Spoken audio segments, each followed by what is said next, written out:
Hi friends, welcome to channel. Karthigai Deepam சீரியலில் இப்போ ரொம்பவே பார்த்தீங்கன்னா பரபரப்பாக போயிட்டுருக்கு அப்படின்னு தான் சொல்லணும். ஸோ ரம்யா தீபாவோட தாலி எடுத்து வச்சுட்டு நாடகம் ஆடிட்டாங்க அப்படின்னு தான் சொல்லணும். ஸோ எல்லாரையும் நம்ப வைக்கிற மாதிரியான ஒரு நாடகம் போட்டுட்டாங்க. ஸோ அந்த கல்யாணமே நின்றுடுச்சு. ரம்யா பார்த்தீங்கன்னா தாலி எடுத்து வச்சதுனால டைம் ஆகிடுச்சு. ஐயரும் அங்கேருந்து கிளம்பிட்டாரு. அண்ட் அதுக்கப்புறம் என்ன நடந்துச்சு அப்படின்னு பார்த்தீங்கன்னா, எதுக்காக இப்படிலாம் செஞ்சேன்னு சொல்லிட்டு தீபா கேட்குறாங்க. உன்னோட நல்லதுக்கு தான் நான் இதெல்லாம் செஞ்சேன், உனக்கு பெருசாக கிராண்டாக கல்யாணம் ஆகணும்னு எனக்கு ஆசை அப்படின்னு சொல்கிறாங்க. இதை கேட்டோன்னே அங்கே இருக்க எல்லாருக்குமே டென்ஷன் ஆகுது. ஆனால் அபிராமி மட்டும் பொறுமையாக கேட்குறாங்க, அப்படி என்னதான் ஆசை அப்படின்னு சொல்லிட்டு. ஸோ எல்லாரையும் போல் இந்த வீட்டுக்கு முறைப்படி மருமங்களாக வரணும் அப்படின்றதான் தீபாவோட ஆசைன்னு சொல்கிறாங்க. அண்ட் இதெல்லாம் யோசிச்சு பார்த்துட்டு அபிராமியும் சரி நீ சொன்ன மாதிரியே தீபாவை என் வீட்டு மருமகளாக முறைப்படி பத்திரிக்கையெல்லாம் அடித்து நான் கல்யாணம் பண்ணி வைக்கிறேன் அப்படின்னு சொல்கிறாங்க. அதுக்கப்புறம் கார்த்திகிட்ட கேட்குறாங்க, என்னப்பா கார்த்தி எல்லாம் ஓகே தானே அப்படின்னு சொல்லி கேட்குறாங்க. கார்த்திக் என்ன சொல்லிடுறாருன்னா, நீங்கள் என்ன செஞ்சாலும் எனக்கு சம்மதம் தான் அப்படின்ற மாதிரி சொல்லிடுறாரு.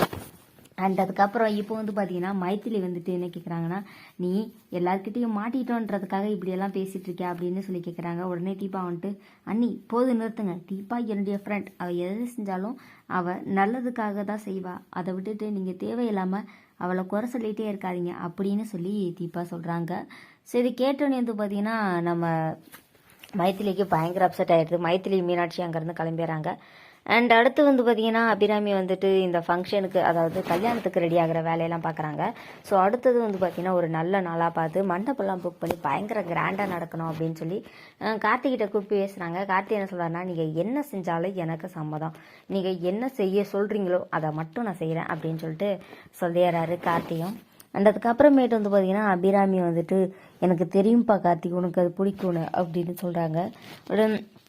அப்புறம் கொஞ்ச நேரத்தில் தீபா வராங்க. தீபா கிட்ட கார்த்திக் கேட்குறாரு, என்னங்க உங்களுடைய ஆசையெல்லாம் நடக்குது போல் ஒன்று ஒன்றா அப்படின்னு சொல்லி கேட்குறாரு. அதுக்குன்னே தீபா சொல்கிறாங்க, இல்லை கார்த்திக் சார் இதெல்லாம் நான் நடக்குன்னு எதிர்பார்க்கவே இல்லை, ஆனால் இதெல்லாம் ஏன் நடக்குதுன்னு எனக்கு புரியலை, பட் எல்லாமே நடந்தால் நன்மைக்கு என்ன நினச்சிக்கிறேன் அப்படின்னு சொல்லிட்டு தீபா கார்த்திகிட்ட பேசிகிட்டு இருக்காங்க. அதுக்கப்புறம் நீங்கள் ஆசைப்பட்டதெல்லாம் நடக்குதுன்னு ரொம்ப ஜாலியாக இருக்கீங்க அப்படின்னு சொல்லி கார்த்திக் சொல்லிட்டு இருக்காரு. அண்ட் உடனே தீபாவும் இருக்கலாம், அப்படி கூட வச்சுக்கலாம் அப்படின்னு சொல்லிட்டு இருந்துட்டுருக்காங்க.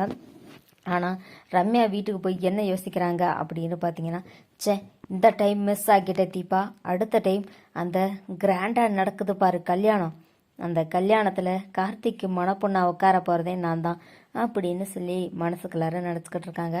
செம இன்ட்ரெஸ்டாக ரொம்ப சூப்பராக போகுது கார்த்திகை தீபம் சீரியல். இந்த வீடியோ பிடிச்சிருந்தா லைக் பண்ணுங்கள், ஷேர் பண்ணுங்கள். தேங்க்ஸ் ஃபார் வாட்சிங்.